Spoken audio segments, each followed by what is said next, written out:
my name is Amelia Castell, and I'm the Community Wellness Project Coordinator at Terrebonne General's Healthy Lifestyle Center. Today I'm here to talk to you about your Stretch and Flex program for Gulf Island. The purpose of this program is to prime the body for physical tasks undertaken at work. So the main components are going to be for injury prevention and musculoskeletal recovery between work shifts. Workplace stretching programs have shown favorable results and also diminished chronic pain, and that's the main purpose for instituting a program such as this. So I was given your current program to review before starting on this new program, and I thought it was great. It had some good stuff. It was about 20 years old, but the body doesn't change that much. So the static stretches that have been incorporated in the last program, you'll see also in this program, some of them very similar, but I thought one place that you could improve upon in this Stretch and Flex program was to add some warm-up components and also some dynamic stretching movements, which we're going to talk about next. First, I want to talk a little bit about a warm-up. So a warm-up is a quick series of movements that activate the muscles that are about to be put to work. You have an increase in heart rate, core body temperature, and muscle temperature. The purpose of a warm-up is to enhance physiological readiness. So we are improving the muscle's ability to lengthen and contract. We're lubricating the joints. Warm muscles are also able to contract more efficiently. We're waking up the nervous system, and we're also getting coordinated contractions, balance, and body positioning with a warm-up. An additional thing that a warm-up can do is increase overall alertness. So it reduces mental and physical fatigue throughout your workday or throughout whatever physical bout of activity you're about to engage in. A proper warm-up has several components to it. So first, we want it to be task specific, meaning we want it to mimic the task that you'll be performing in your activity bout. We also want it to match the intensity of the activity you're about to perform. So it's something with low intensity. Your warm-up doesn't have to be quite as intense. If you're doing something with higher intensity, obviously your warm-up will need to be a little bit more intense. You also want to be consistent about warming up. Best results of warm-ups occur if they're done every day or at least 3 to 4 times a week. And the two main portions of a warm-up are phase 1, which would be a light cardio to get the heart rate up and blood flowing. And then the second phase is dynamic movement, which we will see in the dynamic portion of the warm-up. Now let's talk about stretching. There are 2 main types of stretching. The first is static stretching. This is a stretch performed without any movement at the end range of motion, and it's a sustained hold for several seconds. Over time, stretching can improve range of motion, and it can assist in preventing acute injuries. The second type of stretching is dynamic stretching. This is a stretch performed with movement, and it's a repetitive movement. Both types increase flexibility and the pliability of muscles. In regards to stretching, you want to make sure that you are breathing throughout the entirety of the stretch. Muscles require oxygen, and if we have controlled breathing, our muscles know that this is a safe position for my muscle, and so it allows it to relax more, which enhances the effects and benefits of the stretch that you're trying to complete. For static stretching, you typically want to hold a stretch between 20 and 30 seconds and do 2 to 3 reps on each side. Now for this program in particular, we'll probably reduce that just for time's sake, but if you're stretching on your own, that's usually the recommendation, 20 to 30 seconds, 2 to 3 times. You want to expect tension and tightness, but avoid pain. If a stretch is painful, back off a little bit, and if it's comfortable, then that's how you know that you're at the right spot. Some common mistakes is holding a static stretch for too long. Over 60 seconds has shown to actually decrease performance if you're holding static stretches for that long, or being too forceful with the movement. So like I just said, a stretch, it might be a little bit uncomfortable, but it should not be painful. All right, this is phase one, the warm-up or dynamic stretch portion. First, we're gonna start off with arm circles. We wanna do 5 small forward and then 5 small backward. We're gonna follow that up with 5 big forward arm circles and then 5 big backward arm circles. Here, we're just getting our shoulders warmed up. Next, we're gonna do shoulder rolls. So hands stay down by the side and we're just rolling our shoulders. 5 in a forward direction and then 5 back. Now we're starting to incorporate our mid-back and upper back muscles.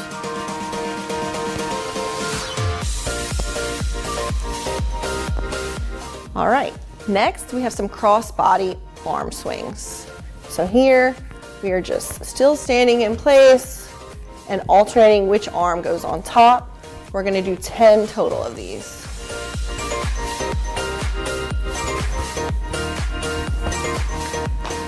Next up, torso twists. We're gonna do 10 each direction. So here, we're just gonna widen our base a little bit and then just turn our torso. So as you can see, we're kind of starting at the top of the body and moving our way down.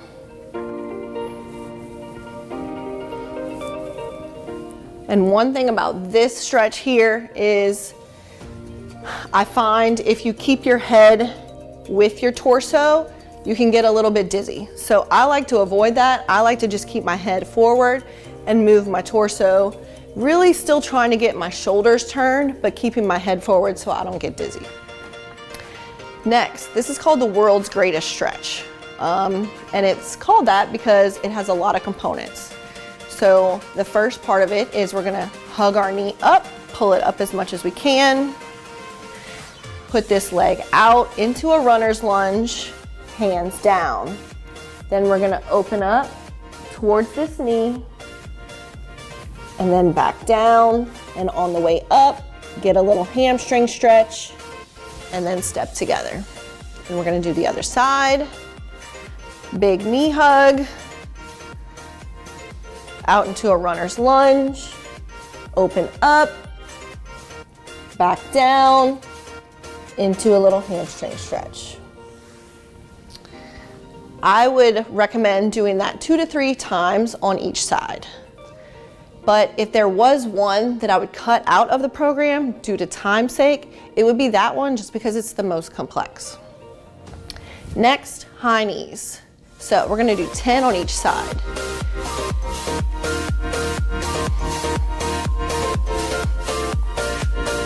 The main thing here is trying to get the knee up at least to hip level or above. And I'm also engaging my lower leg muscles by pulling my toes up. After 10 of those, we're gonna do 10, we call them butt kicks, but we're essentially just bringing our heel towards our glute area and getting a dynamic stretch of the quadriceps group. We're gonna do 10 each on this one.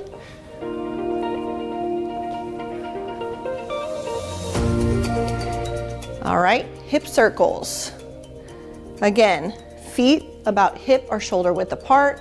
I'm gonna put my hands on my hips and we're just trying to get as much range of motion in our whole mid body as we can. So we're gonna go 5 in one direction and then turn around, 5 in the other direction.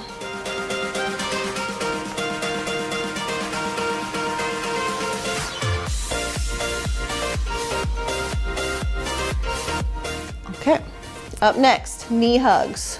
Here, this requires a little bit of balance, which it's not meant to be a balance exercise. So if you need to get next to a wall, that's perfectly fine. We're just pulling our knee up as much as we can. Here, we're getting a little bit of glute activation and low back stretch. We're gonna do 10 on each side. Once you're done with that, we'll do ankle circles. Again, If you need a wall or a chair to hold on to, that's perfectly fine. We want to do 5 ankle rolls to the outside and then 5 to the inside. And then the other ankle. 5 to the outside and 5 to the inside. That concludes the warm-up or dynamic stretch portion. All of that together should take about 5 minutes. Okay, phase 2 is a static stretch. I would recommend this if you don't have time after the dynamic stretch. You could do this either midday or at the end of the day to finish up your workday. So we have several static stretches. The first one is a standing calf stretch. So we're gonna stand, we're gonna do like a staggered stance here, lean forward, and we're trying to get a stretch of the back leg calf. So you wanna tuck your hips under and try to get a stretch in your calf of the back leg. Like I said, for time's sake, we will probably not hold each stretch for the entire duration, but just want to show you. Obviously, we will switch sides, do the other side.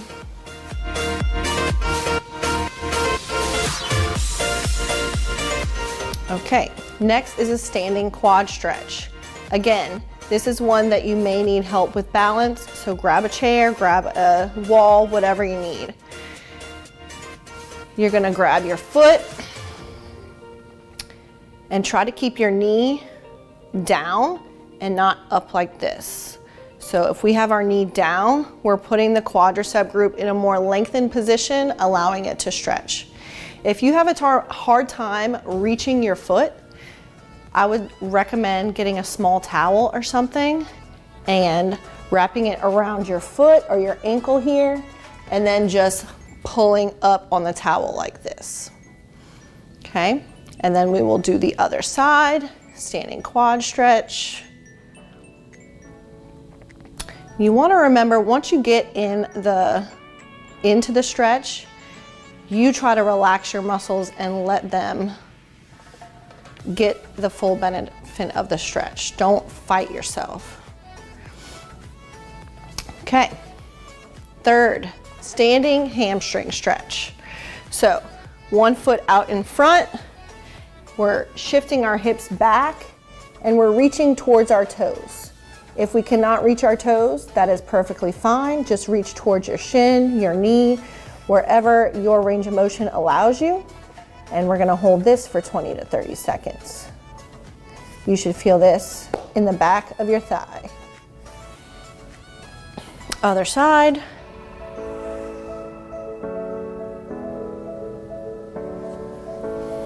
And good. Crossover shoulder stretch. So, arm across, and we're just kind of hugging our arm to our body. Here, we're getting our deltoid muscles, primarily our rear delt and our middle delt. And if we pull the angle correctly enough, we might be able to even get some of our upper to mid back as well. And just note that changing the angle of your arm is going to target different muscle fibers, so you just find where you like the best, and I would target that area. And other side.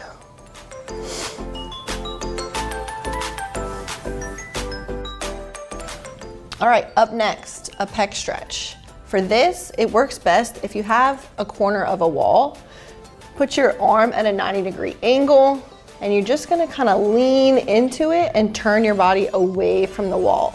So here, we're looking for a stretch in the anterior shoulder and the pectoralis muscle group. So we're gonna hold, and then switch sides. After that, biceps stretch. So here, again, using a wall or a corner, if we have one, I like to put my thumb side of my hand against the wall, step forward a bit, and then turn. And you should feel it in the biceps here.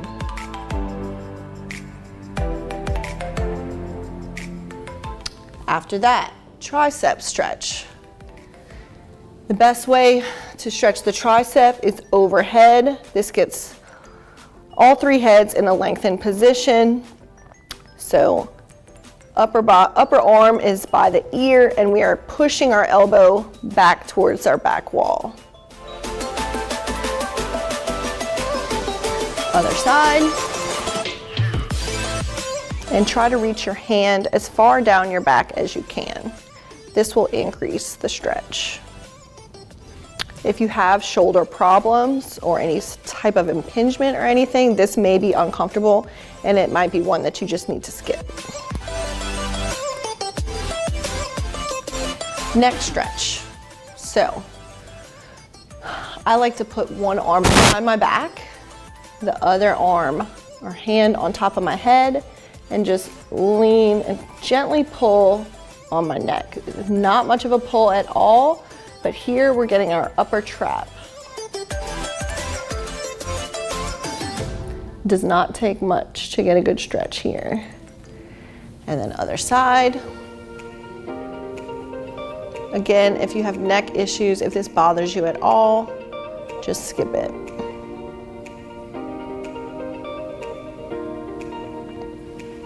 Wrist flexor stretch. So your wrist flexor group is here, which you guys probably use a lot in your day-to-day work.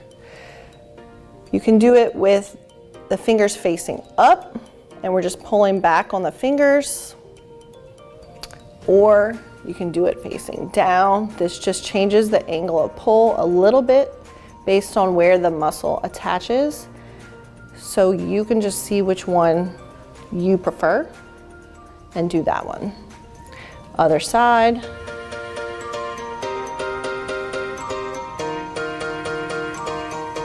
And then wrist extensor stretch. So the wrist extensors are on the back of the forearm. Same thing. We're just gonna push down on our hand here. We can do this one with the fingers pointed down or up. Again, it just changes the angle of the pull a little bit. And that's it. So those are the static stretches that I would recommend for your day-to-day stretching program. Keep in mind, static stretching increases flexibility and range of motion. It decreases pain and stiffness, increases blood flow, and can also increase overall performance.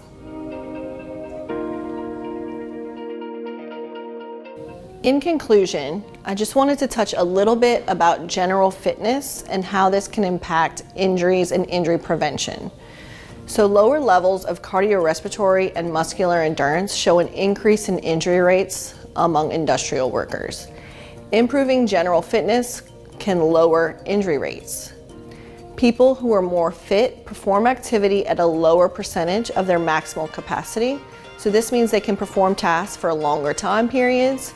They fatigue less rapidly, they recover faster, and they have a greater reserve capacity for subsequent tasks. So general recommendations on exercise is 150 to 300 minutes of moderate intensity activity per week, or 75 to 150 minutes of high intensity activity per week. So as long as you're hitting somewhere in that 100 to 300 minutes of general exercise a week, you will be reducing your likelihood for injury outside of work and in work. I hope you've enjoyed this presentation. Thank you and have a great day.